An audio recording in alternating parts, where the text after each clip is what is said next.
In today's video, I'm going to teach you how to create a directory for any folder in your Obsidian vault.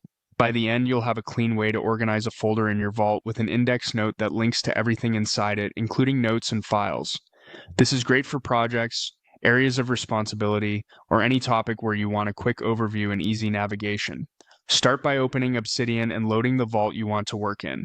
Make sure the File Explorer pane is visible on the left so you can see your folders. If it's hidden, toggle it on from the sidebar. We'll work directly in the vault's folder structure, which keeps everything neat and easy to find later. Create a new folder where you want your directory to live. Click the New Folder button in the File Explorer and choose the location carefully, either at the root of your vault or inside an existing folder. Give the folder a clear descriptive name that matches how you think about the content and try to keep it short and consistent.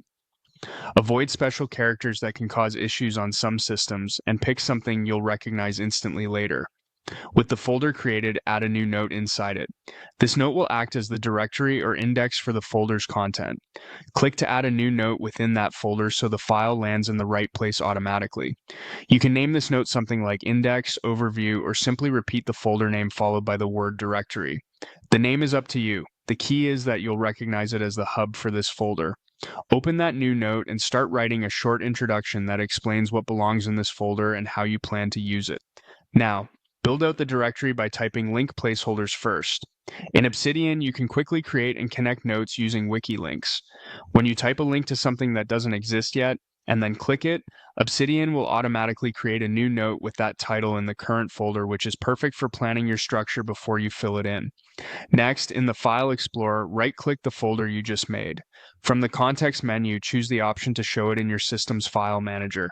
This opens the actual folder on your computer, making it easy to bring in supporting files like PDFs, images, spreadsheets, or audio recordings. Having everything in one place keeps the project self-contained and portable. Open the folder and paste or drag your files into it. Keep related materials here so Obsidian can index them. If you already have assets stored elsewhere, copying them into this folder gives you a single source of truth. Obsidian will detect these files right away and show them in the Vault's File Explorer. You can always move items later if your structure evolves. Return to your directory node in Obsidian. To link items, type 2 square brackets. Those brackets are the trigger for wiki links. As soon as you type them, start entering the note or file name you want to connect. Obsidian will suggest matches. Choose the correct item and the link is created instantly. If the note doesn't exist yet, selecting it will create it on click right inside your folder. Repeat this for each note or file you want in your directory. You can link to notes, attach files, and even create stubs for ideas you'll flesh out later. At this point, you have a folder with an index note that acts as a directory, links to existing and future notes, and connects to any files you've placed in the folder. You can repeat this process for any area of your vault where you want quick, structured access. Keep names consistent, update your directory as you add content, and you'll always have a clear map of what's inside. That's all there is to creating a directory for any folder in your Obsidian vault.